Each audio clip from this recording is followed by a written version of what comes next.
Bien, buenas tardes. Gracias a todos por estar aquí, gracias a todos por su presencia durante estos 2 días, por las discusiones que hemos tenido, por las que faltan todavía, de alguna forma, por la disposición y todos los aportes que se han hecho. Es para mí un momento muy especial por varias razones, pero yo diría que especialmente porque se encuentra con nosotros el doctor Felipe Bayón.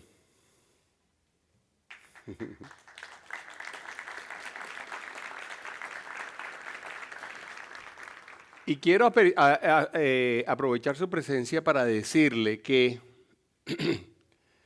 la Junta Directiva de la ANDI, las empresas afiliadas y todos nosotros, digo los funcionarios de la ANDI que hemos trabajado y que hemos tenido la oportunidad de trabajar con él durante todo este tiempo de su gestión en Ecopetrol, queremos por su destacada labor y compromiso constante en el fortalecimiento del sector energético, por su conocimiento, visión y gestión que ha sido esencial para la consolidación de Ecopetrol como la empresa más importante del país y probablemente también de América Latina, destacar su invaluable calidez humana y su incondicional apoyo como amigo, compañero y colega.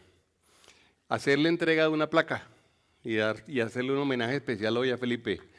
No queremos que se retire de este escenario sin tener el reconocimiento de la ANDI. Feli, por favor, acompáñame.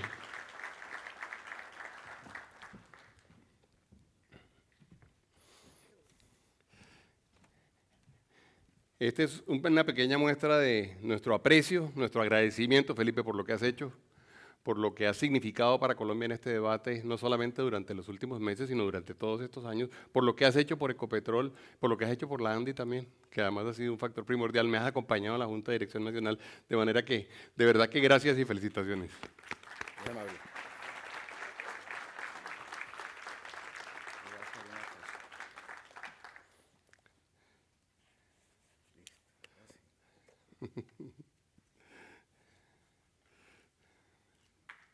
Un aplauso aquí para Felipe de agradecimiento y de reconocimiento, por favor.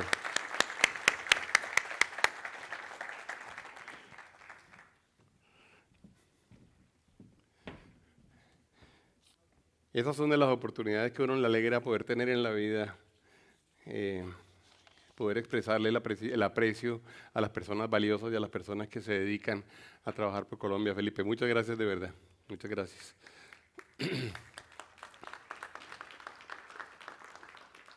Yo quiero hacerles a ustedes una presentación hoy que de alguna forma va a tener que ver con lo que está pasando en este momento en el contexto mundial, en el contexto colombiano, en el contexto del sector minero energético, con la posibilidad de poder conversar un poco también sobre qué otras cosas de las que están pasando hoy en día en nuestra sociedad realmente terminan siendo muy importantes, muy relevantes para lo que suceda en el futuro de nuestro país. Esta presentación la quisimos llamar El camino hacia la transición energética y de alguna forma está relacionada con el comentario que hacíamos esta mañana.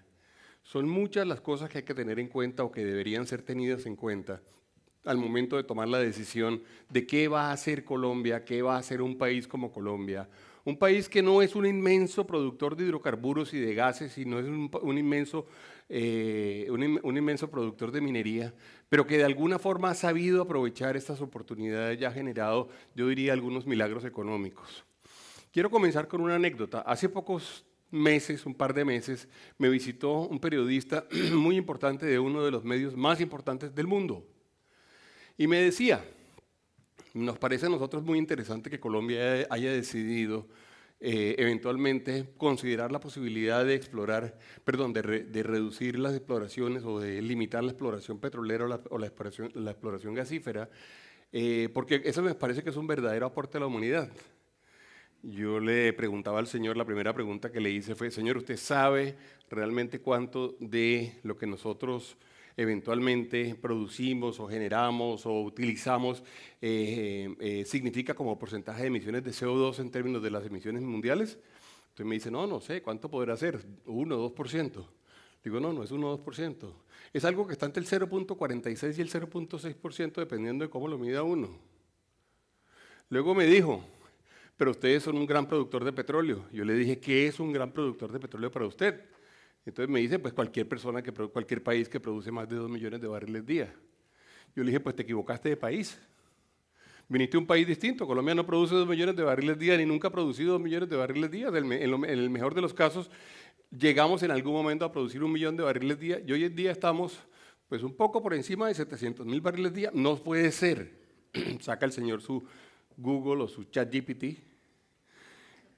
y pregunta y le dice 736.000 barriles día. Le terminó diciendo en ese momento la herramienta que utilizó. Y entonces me dice, pero entonces ¿de qué estamos hablando? Yo le dije, pues tenemos que hablar realmente con cifras y tenemos que hablar realmente con hechos.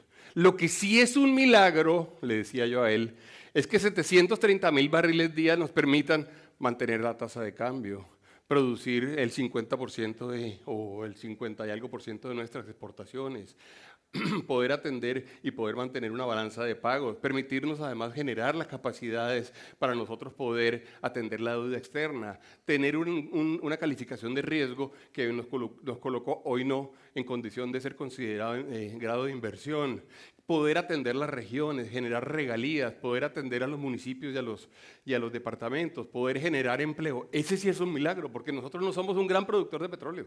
Nosotros tenemos algo.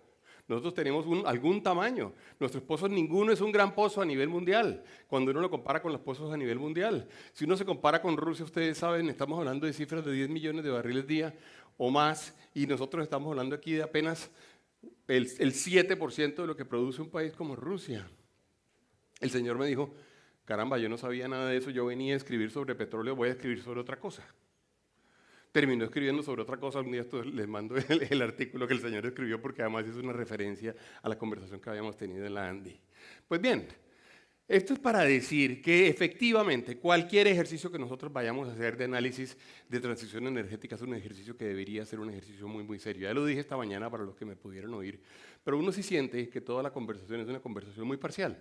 Una conversación que a veces habla de la tasa de cambio, que a veces habla de las regalías, que a veces habla de la producción, que a veces habla de la autonomía energética, que a veces habla de la posibilidad o no de eventualmente tener que importar petróleo o tener que importar gas natural o tener que hacer importaciones para poder cargar la refinería de Cartagena, o que a veces habla de las emisiones o que a veces habla del transporte como el principal productor de emisiones. En realidad la discusión es una discusión siempre muy parcial. Necesitamos una conversación global sobre este tema. Realmente digo global no en el sentido planetario, sino global en términos de todas las dimensiones que efectivamente se deberían, pues son o causas o efectos o condiciones o consecuencias de lo que eventualmente se pueda derivar de la misma. Y hay que decir que cualquier conversación de esta naturaleza tiene que tener en cuenta sin duda alguna el contexto internacional. Cualquier análisis de contexto internacional que se haga hoy en día, sin duda alguna, tiene que tener en cuenta hechos muy concretos de la coyuntura actual. No tenemos la menor duda de que este hecho, la invasión de Rusia a Ucrania, ha generado una gran cantidad de consecuencias. No tenemos duda de que la inflación internacional nos está generando a nosotros una gran cantidad de condicionamientos que nos llevan inclusive a, por ejemplo, tener los incrementos que hemos tenido en tasas de interés por parte del Banco de la República, que ya vimos además con gran sorpresa, muchos economistas se han dado cuenta que el efecto de las altas tasas de interés tiene un efecto sobre otros activos que eventualmente se pueden ver afectados. Esta es una conversación que he tenido con María Fernanda en algunas ocasiones. Algunos otros activos muy importantes, y ya sabemos cómo algunos bancos están en problemas, ahora hablamos de ello, y también cómo efectivamente en este momento tenemos una actividad económica que no es la más promisoria y que países como China han venido produciendo, digamos, proyecciones de decrecimiento o de constreñimiento o de reducción de sus crecimientos en el largo plazo. Pero además de esto también, digamos, no hay la menor duda de que tenemos algunas otras cosas que son importantes. Las primeras tres las he mencionado ya, pero tenemos un mundo que es un mundo cada vez más fragmentado desde el punto de vista de la globalización. Es decir, cada vez menos, en este momento hay señales claras de que los países van a tener libres flujos de comercio. Cada vez es menos claro que, por ejemplo, las dos grandes potencias hoy por hoy, que son Estados Unidos y China, pueden mantener una capacidad dinámica de hacer comercio y de generar valor agregado y de generar riqueza. Cada vez es menos claro cuál va a ser el papel ante las sanciones a Rusia y cómo eventualmente, digamos, hay algunos países que se aprovechan de esa situación para venderle a Rusia, y vemos a la India muy activa, y vemos a la China muy activa tratando de atender ese mercado, y cada vez es menos claro que vamos a tener, por ejemplo, condiciones absolutamente claras de comercio internacional, en donde uno pueda decir, estamos seguros que no va a haber acciones de dumping o acciones de comercio ilegal, de comercio desleal, perdón. Uno pudiera además también entrar en algunas conversaciones mucho más cercanas en el mundo de la minería alrededor de algunos activos estratégicos y de algunos minerales estratégicos y de cómo efectivamente los países están tratando de tomar posición clara a la luz de lo que va a suceder durante los próximos años. Inclusive a uno le sorprende que Colombia no quiera tomar una posición muy clara alrededor de eso. Pero digamos que de alguna forma esto se está volviendo, además, un tema que termina llegando a los computadores, claro, y a los chips y a la guerra de los chips que se están planteando. Ante eso, yo diría, uno tiene en este momento, sin duda alguna, un efecto muy importante sobre el sector empresarial y sobre el sector productivo que nosotros representamos. Y ustedes saben cómo tenemos en este momento restricciones de logística, restricciones de abastecimiento, restricciones en términos de precio. El pricing es muy complejo porque las materias primas cambian de precio a unas velocidades muy altas, pero también las tasas de cambio, es decir, los valores a los cuales eventualmente en las economías locales se termina monetizando el cálculo de las materias primas, el abastecimiento y, por supuesto, está el tema del crecimiento global, que en el año 2020, año de la pandemia, tuvo un decrecimiento del 3.3%, que luego tuvo una recuperación fuerte, quizá como efecto bumping de haber recuperado la caída que teníamos del 6.1%, pero que se ha venido estabilizando en niveles no tan, digamos, optimistas que están proyectados para este año en cerca del 2.9% y para el año entrante en el 3.1%. Ahora bien, en el año, cuando uno compara las diferentes economías, porque esa otra era una simplificación demasiado grande, que era tratar de agregar toda la economía, uno se encuentra con que realmente uno tiene un mundo bastante heterogéneo, en donde algunas economías les va mejor que a otras, pero por ejemplo, este dato para el año 2022 de China es un dato que efectivamente para todos los efectos es igual a un decrecimiento, digamos, histórico en otros países. Ustedes saben, muchas de las proyecciones para China indican que China debería estar creciendo realmente de acuerdo con los esfuerzos que hace a niveles de cerca de entre el 7 y el 8%, de manera que el 3% termina siendo un dato bastante bajo, pero fíjense, miren a Rusia, no es sorprendente que eso suceda, América Latina, allá está Colombia. ¿Qué pasó con Colombia? Colombia efectivamente tuvo un efecto rebote importante en el año 2021 que nos llevó a un crecimiento del 10.7%. El año pasado ese crecimiento fue del 7.5%, pero este año va a ser del 0. El Banco de la República habla de 0.2%. Ustedes han oído al gerente del banco hablando de esa cifra. Nosotros en la ANDI hemos hablado de 0.5% o 1%, y la verdad es que ese dato, 0.5 o 1, para una economía en donde tenemos un crecimiento de población que supera el 1%, para todos los efectos es una pérdida de Producto Interno Bruto per cápita. Entonces, tenemos que tenerlo en cuenta, y hay que tenerlo en cuenta para muchas cosas. Por ejemplo, hay que tenerlo en cuenta para la reforma laboral. Y ahora voy a hablar de la reforma laboral. Hay que tenerlo en cuenta, ¿por qué? Porque claro, Colombia tiene un desempleo del 13%, ese es el dato último que tenemos, y si uno quiere efectivamente tratar de contrarrestar ese desempleo, uno puede hacer una de dos cosas: o uno pone al Estado a contratar a mucha gente, lo que nadie quiere realmente, o uno realmente genera las condiciones en el sector empresarial para que el sector empresarial sea el que genere estas oportunidades.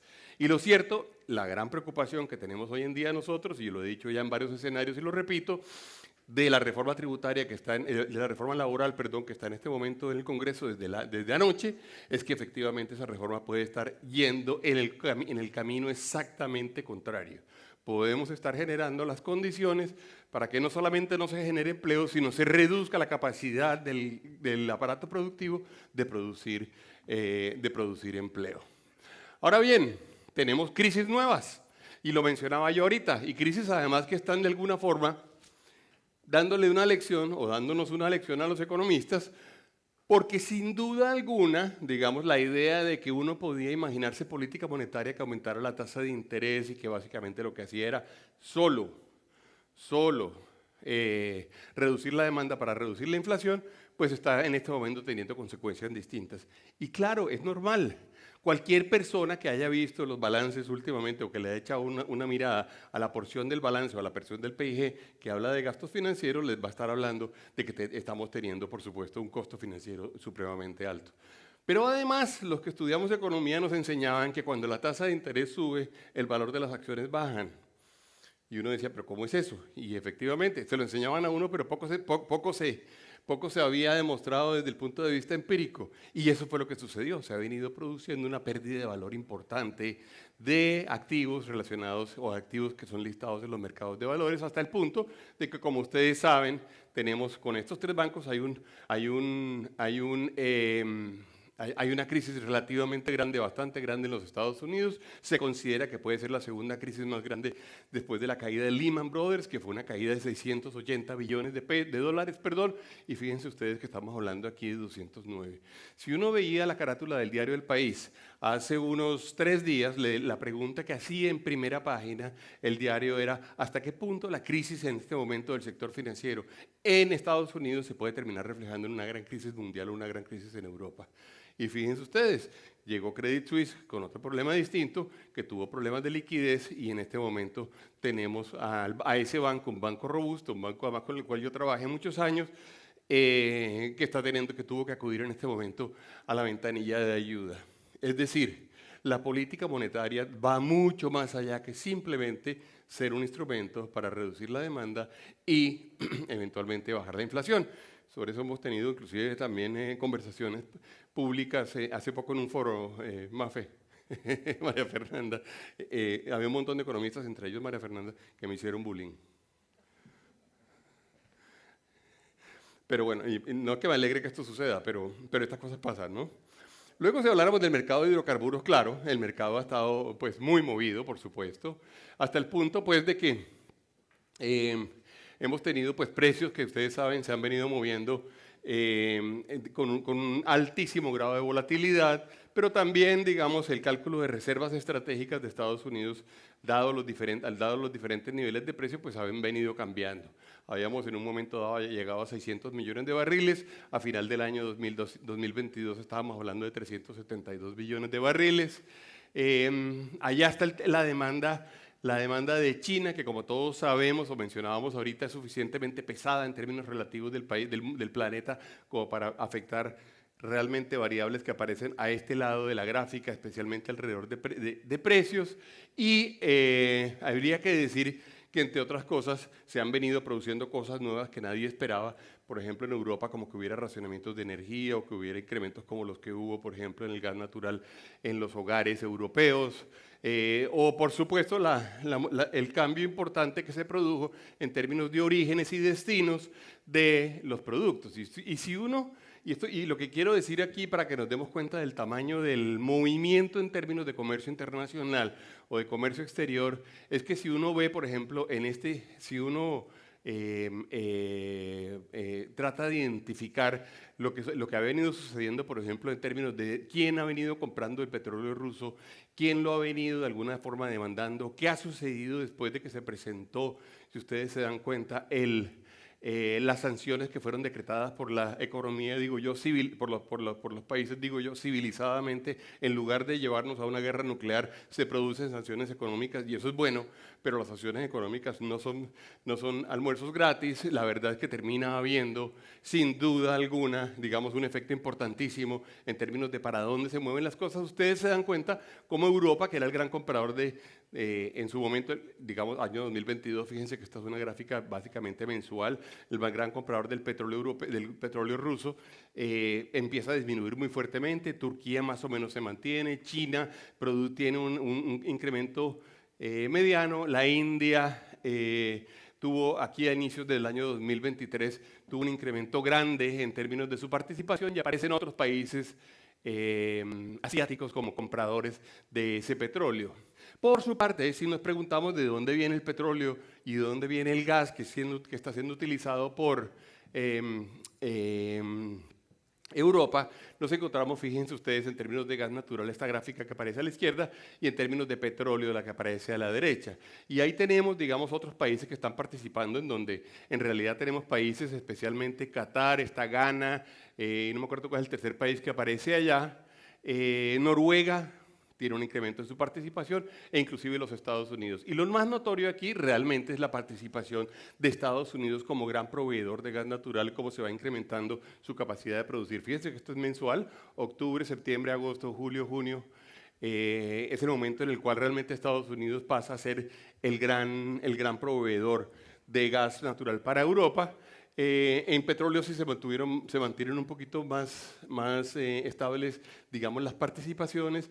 Solamente para que lo sepan y para que lo tengan presente, este cero no es 0 barriles, sino este cero es la base 0 que teníamos, o la base 100 que teníamos nosotros al inicio de la gráfica, es decir, a principio del año 2022, en el mes de febrero.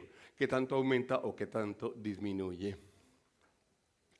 Ahora, ¿qué pasa? Al mismo tiempo, entonces, la economía y las políticas públicas se vienen moviendo activamente. Se vienen moviendo en términos de generar la necesidad de generar, por ejemplo, nuevas plantas. Estados Unidos se preocupa especialmente en la conversación alrededor de los chips y la conversación alrededor de Taiwán. Y ojo con esto, porque esa es una conversación que eventualmente tiene un alto nivel el potencial de ser altamente irritable, especialmente con China. Como todos lo sabemos, hay algunas predicciones no muy buenas que hablan de que ahí eventualmente es donde se pueden presentar las próximas nuevas grandes fricciones entre las dos grandes potencias. Estados Unidos toma una decisión muy fuerte alrededor de tratar de disminuir la inflación y generando inclusive nuevos estímulos para proyectos energéticos. Y yo diría que dentro de todo esto es muy importante, y lo digo y lo quiero mencionar, la posición que los países han venido tomando alrededor de ser activos en términos de poder generar nuevas inversiones en sus territorios. En eso, hay que decirlo, México tiene un gobierno que en teoría es un gobierno que es visto como un gobierno de izquierda, pero es un gobierno que ha mantenido la decisión de poder generar la atracción industrial. Hasta el punto de que se han venido generando, no sé si ustedes tienen presente esto, pero por ejemplo en Monterrey solamente en este momento hay construcción de 120 parques industriales, pero además se está generando que a México llega la nueva planta de Tesla que ha sido confirmada. Y bueno, ha habido una cantidad de movimientos que se están generando en otros sectores, pero yo lo que diría es sobre esto en particular, esto es muy, muy notorio porque, también ha sido muy útil, inclusive muy activo, Brasil en este sentido, porque Colombia en esto no está haciendo mucho. Porque Colombia en esto realmente lo que ha venido haciendo es generando señales que están probablemente haciendo lo contrario. Lo que estamos teniendo en este momento es un mundo en el cual eventualmente lo que se está generando es más bien señales de preocupación y señales de incertidumbre que no nos están convirtiendo a nosotros en este momento en el destino más atractivo. En eso tenemos que hacer un ejercicio grande y lo hemos venido trabajando. Inclusive con el ministro de Comercio hemos venido generando algunas iniciativas por iniciativa de él, otras por iniciativa nuestra, pero lo que se haga en términos de política industrial por sí solo no va a ser suficiente si no somos capaces de tener reglas estables desde el punto de vista tributario, pero no solamente estables, sino también atractivas, si no tenemos también al mismo tiempo reglas estables y atractivas desde el punto de vista laboral, si no tenemos reglas estables y atractivas desde el punto de vista regulatorio, y ahí tenemos un reto muy, muy grande. Fíjense ustedes lo que está pasando en algunos sectores en los cuales algunos de los sectores que son considerados hoy en día sectores muy, muy estratégicos, como China es el número 1 en baterías para vehículos eléctricos, en paneles solares también lo es, en aerogeneradores también lo es, en producción de litio, estamos hablando de que China es el número 3, pero además también es probablemente uno de los mayores accionistas en Australia y en Chile, de minas de litio también.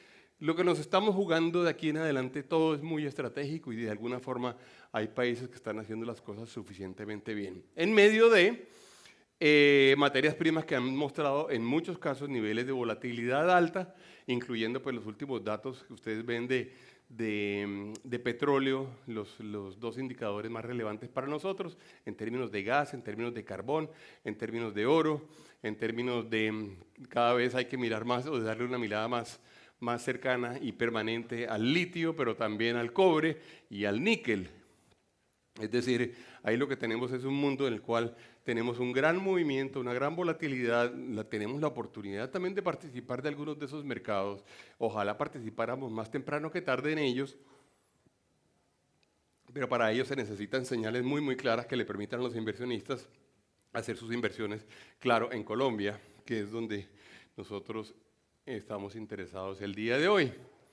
Ahora bien, hechos concretos o hechos claros que estamos viendo hoy en día. Estados Unidos se volvió el gran proveedor de gas natural de Europa, como lo estamos planteando ahorita. Al mismo tiempo, los gestores internacionales de fondos de pensión pues se han encontrado en vilo de alguna forma por muchas medidas que están siendo en este momento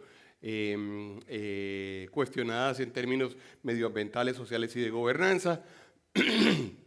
La Unión Europea ha tomado la decisión de acelerar su independencia energética a través de la transición. Era una medida que seguramente estaban en mora de tomar. Habían decidido que de alguna forma iban a depender mucho más del gasoducto proveniente del Gazprom proveniente de Rusia y se dieron cuenta que esa probablemente no era una idea muy buena. Hay un acuerdo para reducción en el consumo de energía y por otro lado, pues nosotros en Colombia tenemos una discusión en donde todavía estamos pensando si vamos a firmar nuevos contratos o no vamos a firmar nuevos contratos. Esa fue la discusión del día de ayer. Nos dicen que van a entregar, digamos, todo el análisis de reserva en mayo. Y la verdad es que parecería que no estamos siendo conscientes de qué tan estratégica es la conversación energética en el mundo hoy en día. Los países están jugando el todo por el todo con el tema energético, que no solamente es un tema económico, sino que es un tema también de autonomía, es un tema de ser capaces nosotros de depender de nosotros mismos, de no tener los riesgos de que eventualmente el vecino que nos vendía o que nos venda el gas natural de pronto no sea tan amigo nuestro, o que si es amigo nuestro eventualmente nos quiera vender el producto a un precio desproporcionado. Esa discusión para todas las economías, y tenemos que entender eso, está siendo la gran discusión. Un poco el llamado nuestro es, hombre, los estamos jugando muchas cosas al hablar de lo que estamos hablando. No es solamente el destino de una o de otra compañía, no es solamente el destino de uno o de otro sector o subsector, es el destino de la economía realmente el que uno se juega cuando uno habla de una transición energética no suficientemente bien planificada y no suficientemente consciente de cuáles son sus consecuencias. Ese es el gran llamado que nosotros hacemos y con ese llamado arranquemos al panorama colombiano. En Colombia, como decíamos ahora, tenemos una economía que ha venido creciendo mucho durante el año 2021 y 2022, pero que este año va a tener un crecimiento bastante más modesto. Tenemos en este momento proyecciones que nos dicen que probablemente el 2024 va a volver a ser quizá un año mejor, pero no tan mejor. O sea, vamos a estar hablando de niveles de cerca del 3%. Lo cierto es que si crecemos entre el 3 y el 4%, Colombia no va a ser capaz de hacer prácticamente nada de lo que estructuralmente queremos hacer. Nosotros no vamos a ser capaces de reducir pobreza, nosotros no vamos a ser capaces de generar mucho empleo, nosotros no vamos a ser capaces de hacer mucha infraestructura, nosotros no vamos a ser capaces de hacer grandes inversiones en educación y en salud si no tenemos crecimientos más altos que los que tenemos hasta hoy en día. Tenemos que aumentar el crecimiento potencial de nuestra economía, de lo contrario vamos a seguir con un destino mediocre. Senador, bienvenido, no lo había visto. Muchas gracias por estar aquí. No lo había visto. Mientras tengamos un crecimiento mediocre. Cuando uno ve los datos del índice de crecimiento de la economía que hoy en día, de seguimiento de la economía que hoy publica permanentemente el DANE como nuevo dato, quizá lo más interesante es ver cómo esta tendencia es una tendencia muy decreciente. No existen razones hoy en día para imaginarse que esto se va a revertir, no existen razones para imaginarse que esto va a cambiar. Realmente esta es la realidad frente a la cual estamos hoy en día y es con lo que vamos a tener que lidiar. Ojo, la pregunta muy fuerte, ¿será que vamos a tener que lidiar con esto al mismo tiempo que vamos a tener que lidiar con una reforma tributaria, una reforma laboral que eventualmente lo que hace es castigar fuertemente la creación de empleo? o que lo que hace es castigar fuertemente la generación de nuevos emprendimientos, tenemos que ser suficientemente conscientes de esa realidad antes de tomar una decisión, y antes de equivocarnos en la decisión que vayamos a tomar. Ahí hay una discriminación por sector. Infortunadamente, digamos, uno de los sectores que ha venido presentando caídas permanentes por debajo pues, del crecimiento de la base 0 o de la base 100 que utiliza el índice es el sector de minería, pero también el sector agropecuario y el sector de construcción. Y esto es muy importante porque, entre otras cosas, aquí hay una muy importante cantidad de minerales que no son, bueno, hay minerales ferrosos, hay minerales no ferrosos, pero minerales que no son obligatoriamente combustibles. Como ustedes lo saben, para la producción de petróleo, por lo menos para la producción de cemento y para la producción del acero que se necesita para la construcción. Y ahí hay un tema que tenemos que mirar con gran cuidado también. Nosotros producimos estos indicadores, estos semáforos, digamos, o indicadores en la forma de semáforos, o por lo menos en el color de semáforos, en donde tratamos de identificar dónde están las cosas que van bien. En impuestos vamos muy bien. Es en lo que mejor vamos, creo. En tasa de empleo no vamos bien. En matrículas de vehículos tampoco. Producción de petróleo, afortunadamente, digamos, ha habido un incremento. Se presentó un incremento en el año 2022. El dato allá del de impuestos, por ejemplo, es de 2023. En transporte de carga estamos realmente en amarillo, no pasan cosas importantes. Despacho de cemento sí ha tenido, digamos, un incremento muy menor, pero que lo mantiene en amarillo, lo cual de alguna forma va a terminar sin duda alguna bajando muy fuertemente durante el año 2023. Y tenemos algunos otros sectores, digamos, como ocupación hotelera, que es importante porque ya sabemos, ha sido designado el sector turismo como uno de los sectores líderes y que va a jalonar la economía. Y en realidad hay que decir una cosa, si uno quisiera que el turismo realmente reemplazara en parte, digamos, la actividad económica que genera el petróleo, tendría que crecer muchas veces, y a eso me voy a referir ahora, la demanda de energía eléctrica.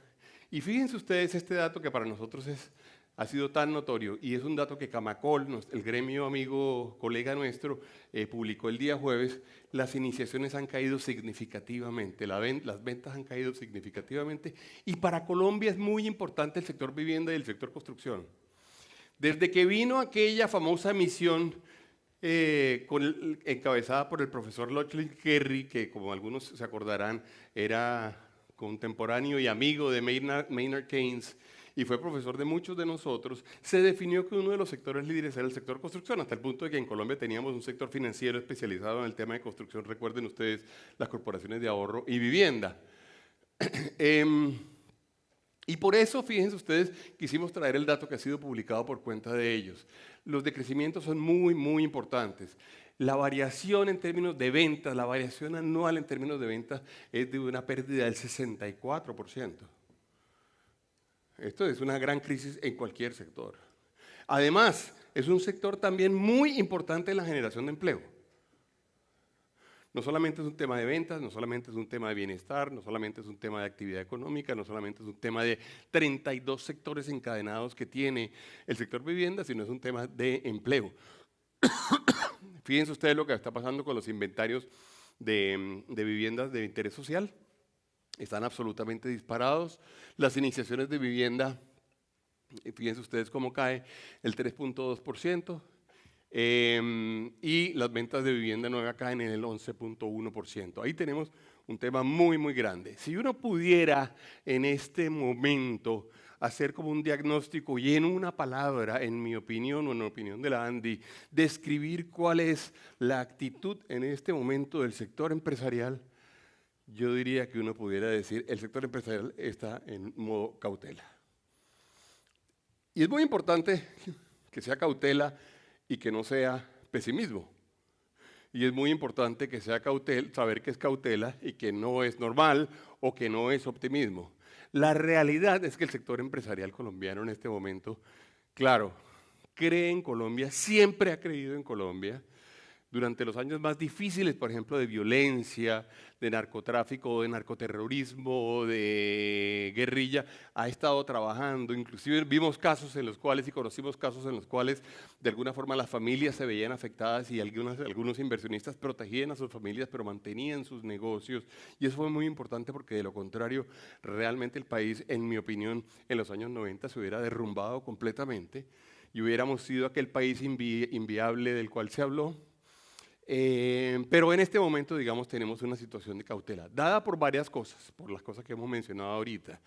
Una de las muestras o de las mediciones o indicadores que uno tendría para poder decir, o para poder de alguna forma argumentar el tema de la cautela, es esta encuesta que hacemos nosotros en la ANDI, que es la de decisiones de inversión, donde se le pregunta si, voy a arrancar por el amarillo, si ha aplazado proyectos o no. El 29% de las empresas dice que ha aplazado proyectos. El 27.7 mantiene sus proyectos. El 5.2 no tiene proyectos. El 4.5 descartaron los proyectos que traían. Y el 33.5 ha ajustado sus proyectos. Uno que quisiera tener en una economía en la cual se está hablando de un crecimiento entre 0.2, 0.5 o 1%, uno quisiera tener condiciones que realmente nos conduzcan a que efectivamente la economía sí tiene, perdón, el sector empresarial y el sector productivo sí tiene proyectos. Es la única forma realmente de poder superar situaciones de crisis como las que eventualmente podamos generar ahorita. Cuando le preguntamos a los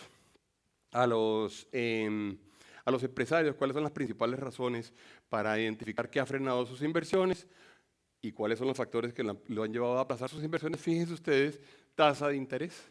Pero segundo, incertidumbre política, que es una cosa curiosa, porque es que no debería ser realmente, digamos, como una gran variable para la toma de decisiones, a menos que uno desde las empresas sienta que la política le puede terminar afectando sus negocios. Porque es que a uno le digan, no, es que si es el polo alternativo, que si es el Partido Verde, o que si es el Partido de la U, el Partido Conservador, el que va a llegar, por ejemplo, al poder en las elecciones de octubre, yo diría, eso no cambia, sin duda alguna, la decisión de inversión ni la posición de un empresario frente a una economía. Entonces hay que preguntarse mucho qué es lo que está detrás de esa incertidumbre política que produce incertidumbre en el momento de tomar decisiones. Y seguramente, y es lo que nos hemos venido encontrando, tiene que ver con algunas cosas, como por ejemplo incertidumbre regulatoria, incertidumbre macroeconómica, la tasa de cambio, y ahí aparece la tasa de cambio en segundo nivel, la jurídica aparece en tercer nivel, la inflación, entre otras cosas, la incertidumbre en términos generales, la incertidumbre solamente económica. Es más, si uno sumara estas incertidumbres, le da más que el 100%, no le da, pero le puede dar mucho más. Pero eso es lo que estamos hoy en día. Yo por eso le he venido diciendo al gobierno nacional, se lo he venido diciendo pues a todos los niveles del gobierno nacional. Por cierto, yo lamento muchísimo que la ministra no nos haya acompañado el día de hoy, porque realmente hubiera sido importantísimo, creo yo, poder contar con ella, con sus opiniones y poder contarle a ella cosas. Esperemos que en los próximos foros sí nos acompañe. Pero sin duda alguna, digamos, yo diría, ese es el tipo de mensajes que hay que llevarle al gobierno. En el sentido de que, ojo, porque es que para el gobierno debería ser muy fácil no generar tanta incertidumbre, y para el gobierno debería ser muy fácil generar algo de confianza. Inclusive yo tengo la teoría de que generar confianza es una estrategia de política pública muy barata desde el punto de vista fiscal y desde el punto de vista político. Uno puede decir algunas cosas como, en Colombia está bienvenida la inversión, en Colombia queremos convertirnos en el mejor sitio para la inversión, para los emprendedores, en Colombia queremos que el sector empresarial formal, por ejemplo, sea el gran jalonador de la economía popular. En Colombia queremos crear condiciones que nos permitan ser competitivos a nivel mundial. En Colombia queremos ser el destino de las inversiones de los inversionistas de portafolio y por eso queremos garantizarles que no va a haber ningún riesgo desde el punto de vista de su dinero y tratar de bajar el riesgo país. Es decir, ese tipo de cosas son todas cosas muy, muy importantes. Aquí estamos hablando, fíjense ustedes, de comercio exterior y la verdad es que hemos tenido, digamos, una caída importantísima en términos del comercio exterior, tanto en exportaciones como en importaciones. Inclusive ahí hay unos datos en donde podemos ver cantidades y valores.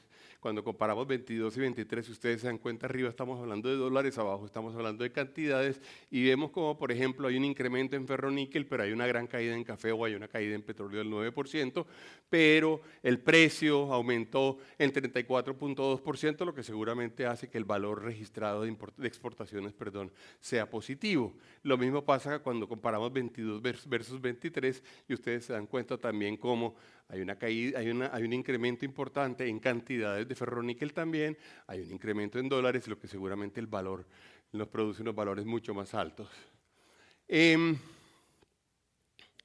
Les he hablado de este tema y no quiero hablarle mucho más a ustedes de tasa de interés en este momento, pero lo cierto es que sí tenemos, digamos, una tasa de interés que ha crecido mucho, mucho, por no decir que demasiado. Y fíjense ustedes, por favor, y tengan en cuenta que esto era 1.75 en este momento, hoy en día es 12.75, es decir, se ha multiplicado por más de 6 veces esa tasa, es un crecimiento del 600%, 500% realmente. Y eso está teniendo efectos importantes sobre la demanda. Para eso es, además, la política monetaria. Y yo siempre hago aquí una aclaración. Hay una razón por la cual sí nosotros acompañamos, digamos, la política monetaria y es por tratar de mantener la tasa de cambio y los flujos de capitales. Y las tasas de colocación, bueno, que han aumentado increíblemente, tasa de cambio como se ha movido, y en esto hay que solamente quizá decir que no solamente ha crecido significativamente la tasa de cambio, sino que adicionalmente ha crecido mucho más que el resto de países. En muchas partes se argumenta, o en Colombia, se argumenta que en muchas partes la tasa de cambio versus el dólar ha venido aumentando permanentemente y es verdad que el dólar se ha fortalecido en muchísimos mercados, pero también es cierto que en Colombia se ha fortalecido muchísimo más que en el resto del planeta. Y las razones, claro, tienen que ver con preguntarse uno por qué el flujo de capitales en Colombia ha cambiado tanto. Y puede tener varias razones. Puede tener que ver con la inversión extranjera directa, puede tener con los flujos de capitales relacionados con la tasa de interés y los capitales golondrina, etc. Y recuerden ustedes, y no se nos puede olvidar, que Colombia tiene el inmenso beneficio que en muy pocos países tienen, como nosotros, que es el tema de las transferencias de personas que viven fuera del país y que mandan cerca de 8.000 millones de dólares todos los años a nuestra economía, o 9.000 millones de dólares, que sin duda son una gran parte del soporte de tasa de cambio que tenemos hoy en día. Este gráfico lo quiero mostrar porque es el gráfico de confianza de los mercados internacionales o de los mercados de valores internacionales en nuestra economía y en nuestros papeles y en nuestro gobierno, en nuestro Estado, digamos, más bien que en el Estado, que está dado, digamos, básicamente por la tasa de riesgo país, que es básicamente el spread envy que se registra pues todos los días. Y fíjense ustedes cómo nosotros partimos de cerca de 200 puntos básicos el 30 de diciembre del año 2020 a un dato que hoy en día es superior a los 400 puntos básicos.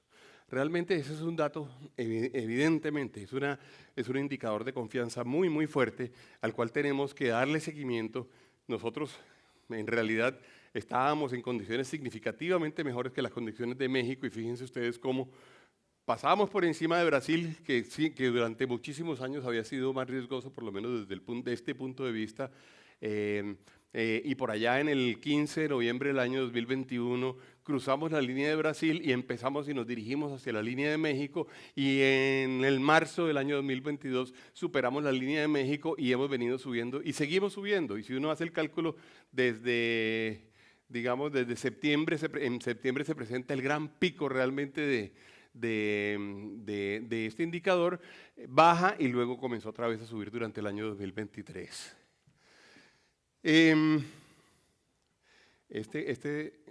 Ok, perdón. Sí.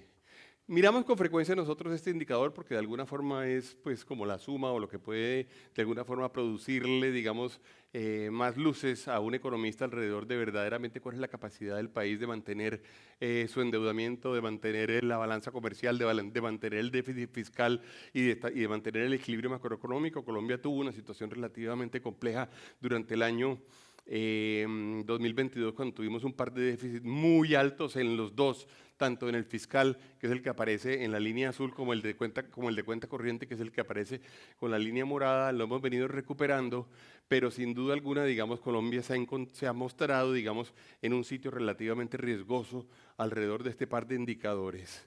Bueno, este es el dato, no me voy a detener mucho en ello, pero son básicamente cómo son los ingresos del gobierno como porcentaje del Producto Interno Bruto. Este dato que está aquí, solamente para que ustedes recuerden y tengan presente el año 2022 y 2023, fue el que produjo de alguna forma como la gran conversación alrededor de la reforma tributaria, y es una de las dos o tres tipos de indicadores que puede haber alrededor de cuánto tributamos. Y ahí fue donde se presentó la conversación y la discusión que yo tenía con el ministro de Hacienda. Cuando yo decía que en Colombia las empresas pagaban demasiados impuestos, que después él terminó aceptando que sí pagaban demasiados impuestos, él argumentaba que no pagábamos muchos impuestos porque cuando uno comparaba el total de impuestos con el Producto Interno Bruto daba el 16.2% o el 16.6%. Pues bien, son dos cosas completamente distintas. Este es el total de impuestos recaudados por el Estado comparados con el tamaño de la economía. Y el otro dato que nosotros estábamos comparando era cuál es la tasa efectiva de tributación de las compañías. Entonces, en la verdad es que fíjense ustedes lo que pasa. En el año 2023 ese dato crece del 16.6 al 20.6%, pega un salto gigantesco, resultado de la reforma tributaria, no solamente del año, el año 2022, sino de la del año 2021, que además es la reforma que entra en vigencia plena realmente en el año 2023 y se mantiene en niveles relativamente altos. Por eso, entre otras cosas, es que nosotros o yo he advertido en varias ocasiones que este gobierno realmente va a tener una de las tasas de tributación más altas, o el número, no de la tasa de tributación, de recaudo de impuestos más altos que se hayan registrado nunca, inclusive cuando uno lo compara con el gobierno del presidente Duque, el gobierno anterior, uno se encuentra con que el total de impuestos adicionales o de ingresos adicionales que va a recibir este gobierno durante los 4 años es de cerca de 300 billones de pesos. En realidad la diferencia es una diferencia muy, muy grande. Y esto nos habla de muchas cosas porque nos lleva, por supuesto, a la conversación sobre el Plan Nacional de Desarrollo o nos lleva a la conversación sobre la adición presupuestal que se presentó hace unos meses.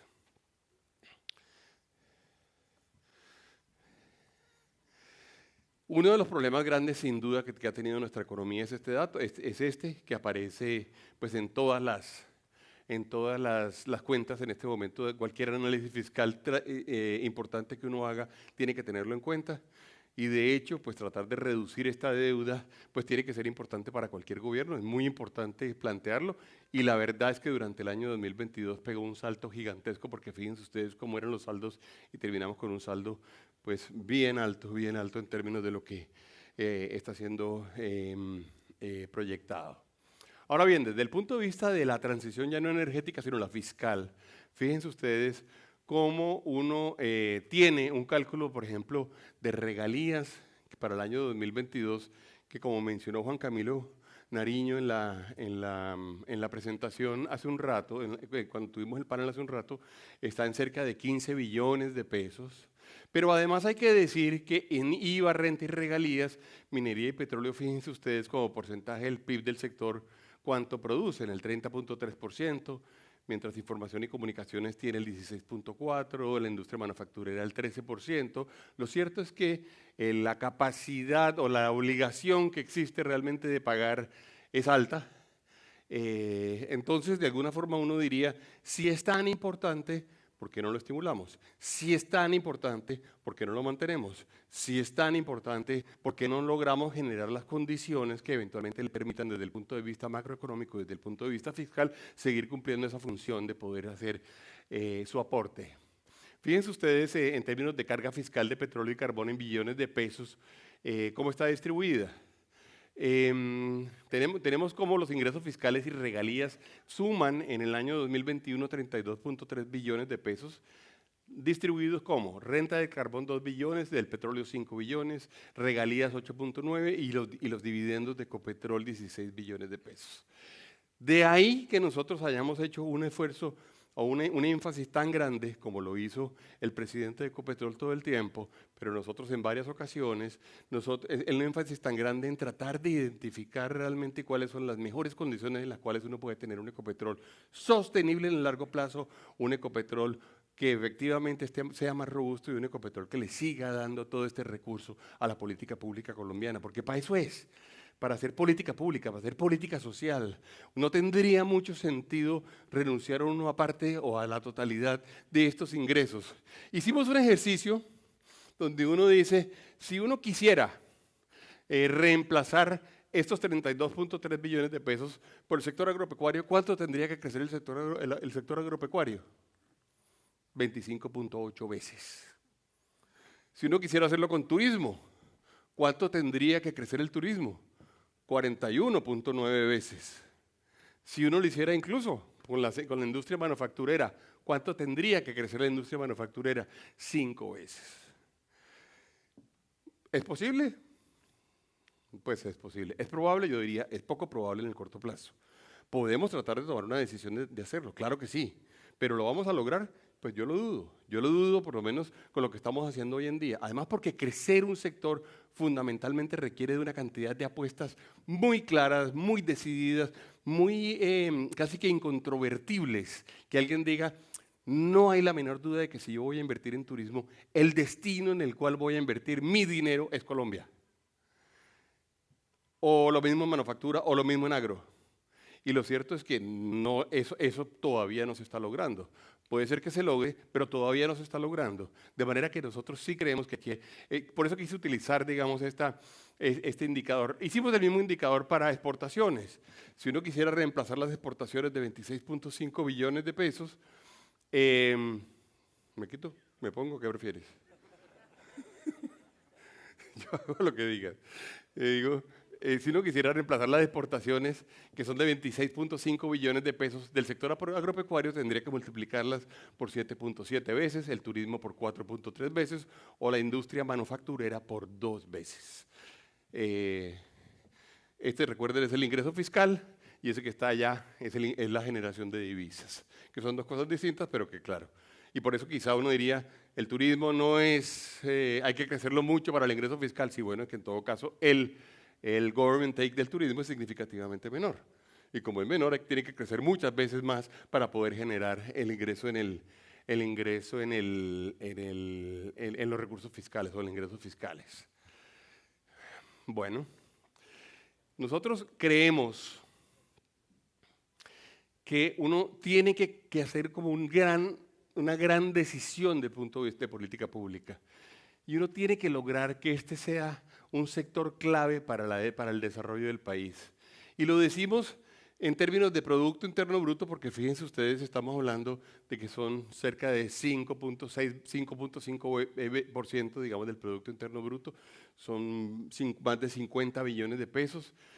En términos de impuestos, y cuando uno hace la distribución entre minería, hidrocarburos y energía, aparecen los datos que ustedes tienen aquí, y está el dato del empleo, que no es menor.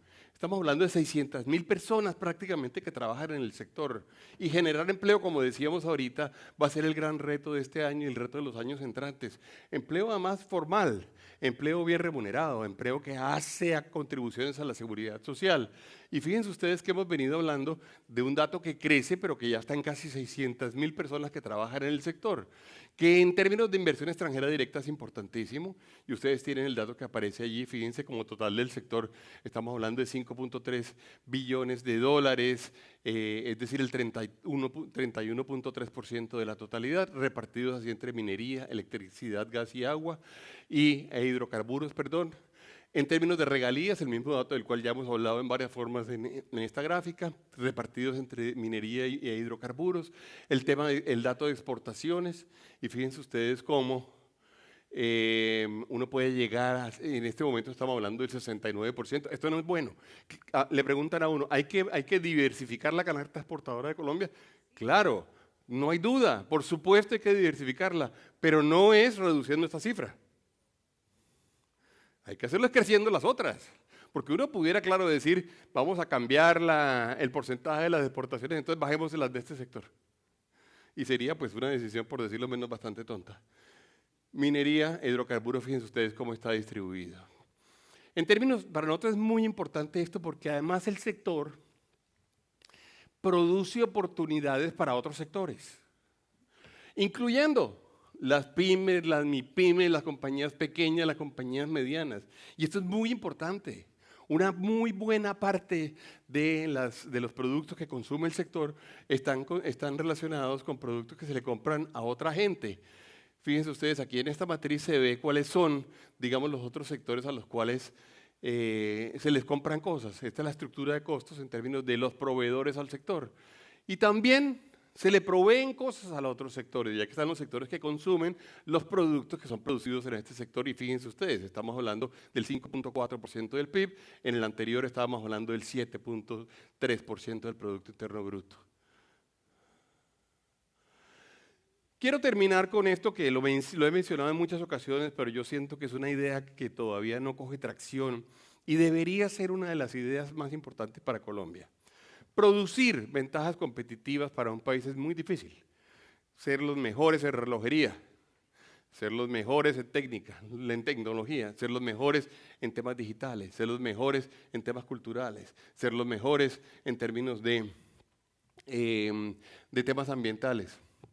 Es muy, muy difícil producir una ventaja competitiva importante. Es más, por años hemos oído argumentos que como que no pegan.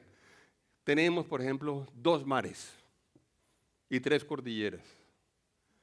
¿Y eso es bueno o es malo para la productividad y para la producción de valor y para la producción de riqueza? Pues hasta ahora no es ni bueno ni malo, es inocuo. Pero inclusive puede ser que sea costoso, porque las 3 cordilleras a veces nos producen problemas de conectividad. Tenemos muchísimas mariposas, insectos. Tenemos una biodiversidad gigantesca. Tenemos muchísimos ríos. Tenemos un porcentaje altísimo bueno, allá Brigitte me puede ayudar con la lista, del bosque húmedo mundial, de los páramos, de la Amazonía. Tenemos una gran cantidad de ventajas, pero la verdad es que no hemos sido capaces de volver esas ventajas o esos valores, no hemos sido capaces de volverlos una gran competitividad. Y se pregunta uno, ¿dónde están las diferencias con otros países? ¿Qué sí han podido lograr otros países? Nuestra hipótesis, perdón, ¿qué pasó? Se comenzó a andar solo, se aburrió. Yo puedo recortar cada slide. Y yo creo, y nosotros tenemos la oportunidad de que el sector no sea visto como el culpable de la crisis. Yo no estoy moviendo esto, ¿ah? Quita el dedo.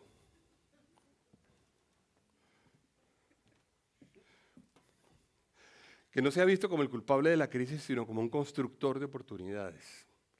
Y parecerá extraño que uno, bueno, no lo estoy haciendo, pero es que, bueno, ¿qué hago? ¿Me vuelvo? Creemos que realmente uno puede imaginarse que la posición estratégica y la estructura de este sector puede convertirse en la gran oportunidad para Colombia, en términos de todos sus productos. Está bien, voy a seguir. No hay la menor duda de que Colombia tiene un inmenso valor que no hemos utilizado y que va a ser cada día más importante, que es realmente cuál es la huella de carbono que tenemos nosotros.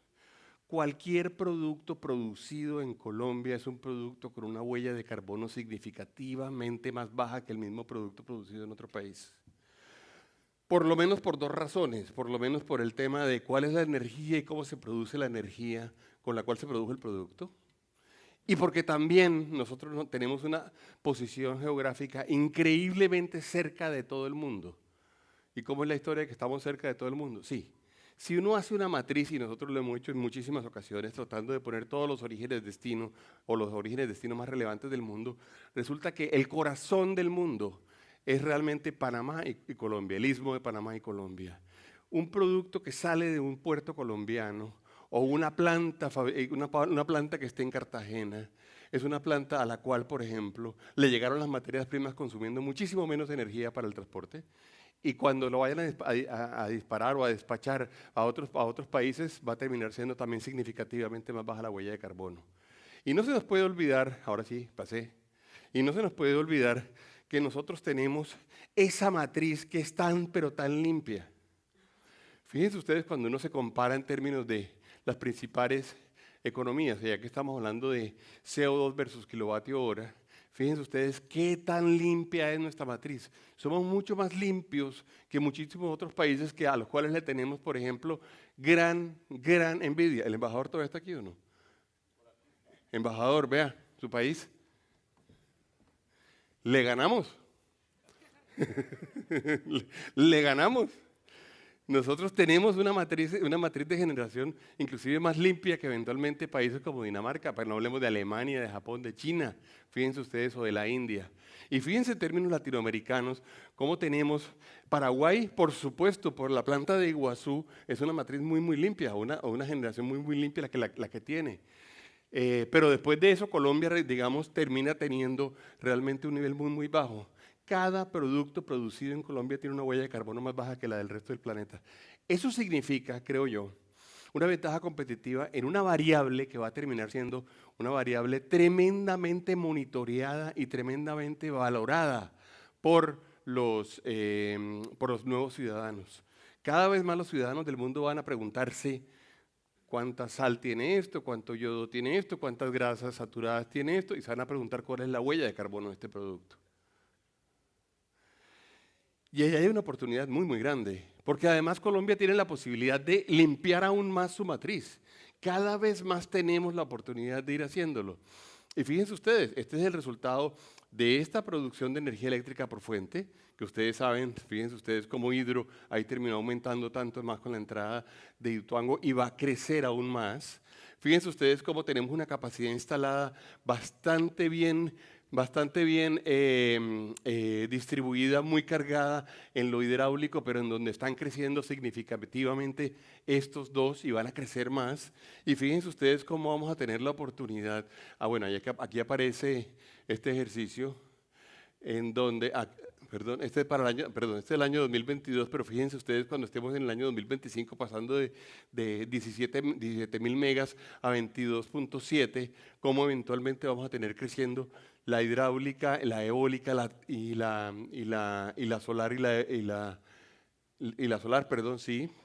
Y cuando tenemos el potencial que se ha estimado hasta el año 2029, ¿cómo podemos seguir creciendo? Y esto lo digo porque, por ejemplo, hay países como Panamá que tienen un potencial, que tienen una matriz que puede ser relativamente limpia, pero que no tienen el potencial de crecimiento para soportar un desarrollo industrial importante.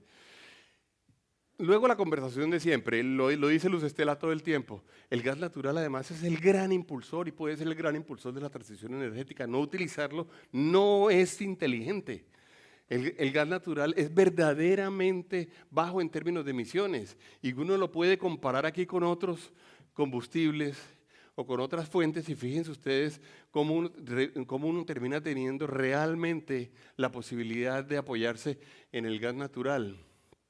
Cuando hacemos, y este es el ejercicio, cuando se le pregunta, por ejemplo, cuánta energía se consume por unidad de Producto Interno Bruto, vean la diferencia entre Colombia en la línea amarilla o China en la línea roja, Estados Unidos en la línea azul.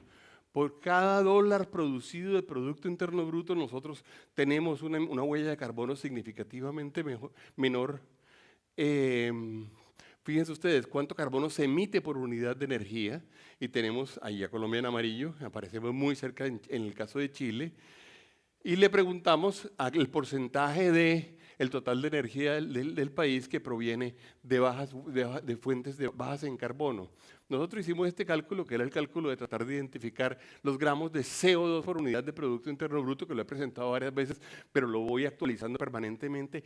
Y por favor vean, Colombia tiene 110 gramos, mientras Argentina tiene 169, Brasil tiene 139, Alemania tiene 146, China tiene 476. Y esto sí que es importante en el cuento del reshoring, o del nearshoring, o del friendshoring. Es el sitio en donde uno puede realmente, o es el argumento que uno puede realmente venderle. Japón, vean ustedes, Australia, Estados Unidos, que aparece allá arriba con 234.9. La oportunidad es una oportunidad muy grande. Nosotros no tenemos duda de que la demanda pues no va a desaparecer no por ahora. Si la demanda desaparece, ustedes pueden tener la certeza de que los productos se vuelven productos no viables, los proyectos se vuelven no viables, las compañías se vuelven no viables. Lo que uno no puede arrancar es al revés, es volverlos no viables sin que la demanda desaparezca, es volverlos no viables a menos que fuera un gran acuerdo mundial, que eso también puede pasar, pero no está pasando. Y uno en eso no se puede decir mentiras. Producto que no se produzca en Colombia o hidrocarburo que no se produzca en Colombia, lo va a producir otra gente. Lo van a vender los árabes, lo van a vender los venezolanos, lo van a vender los rusos, lo van a vender los mexicanos, todo el resto de productores. Hicimos un ejercicio tratando de entender qué pasaría realmente en términos de las diferentes, en términos de oferta y en términos de demanda, de acuerdo con las distintas, los distintos escenarios de oferta y demanda por energía y por fuente, de acuerdo con los distintos sets de decisiones de política pública. Y así estaríamos, digamos, si uno mantiene la política pública actual. Así estaría si se cumplen la totalidad de los compromisos anunciados y así estaríamos en caso de que estuviéramos hablando de un objetivo de 0 emisiones de carbón, de 0 emisiones de CO2 a la atmósfera.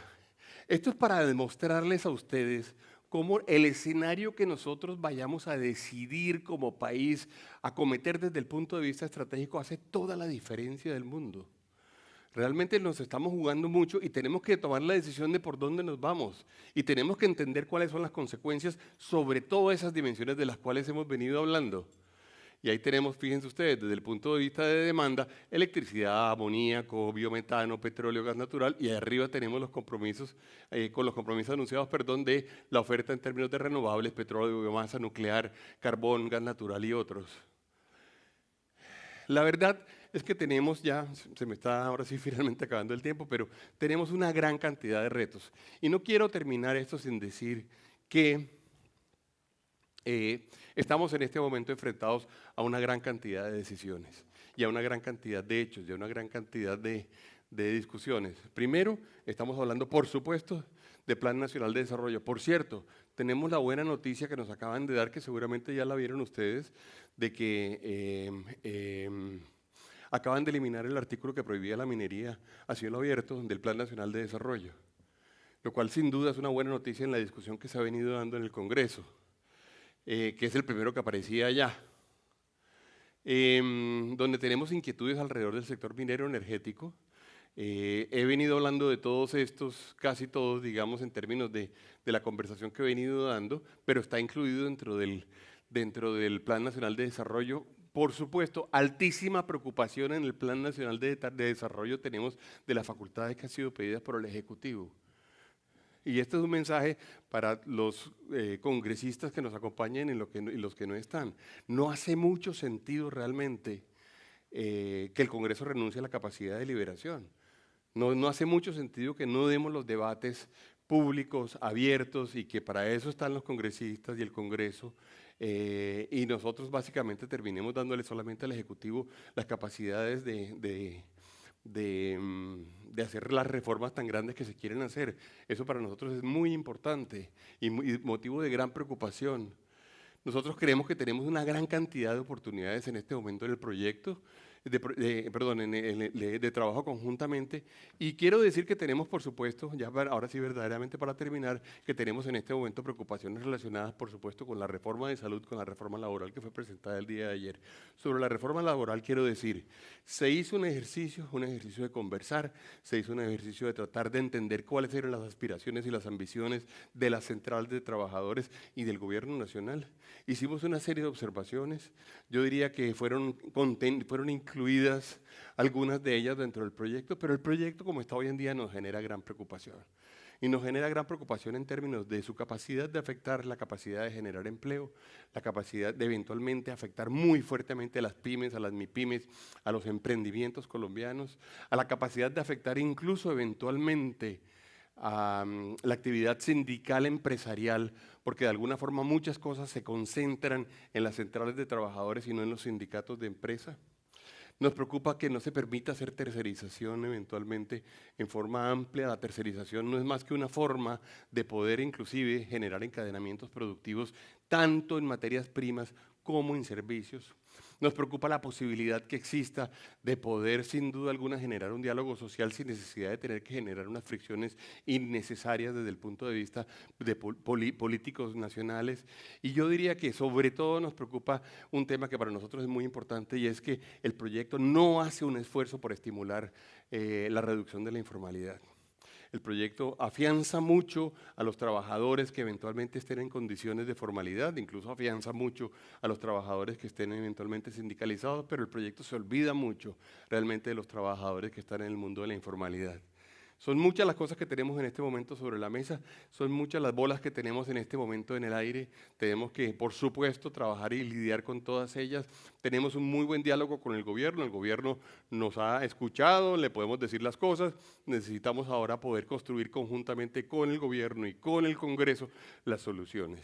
Les agradezco mucho a ustedes por estar el día de hoy aquí, les agradezco mucho por su atención a esta hora un poco pesada después de almuerzo, pero sin duda alguna para mí es un gran honor poder dirigirme a este foro que para nosotros es tan importante. Gracias.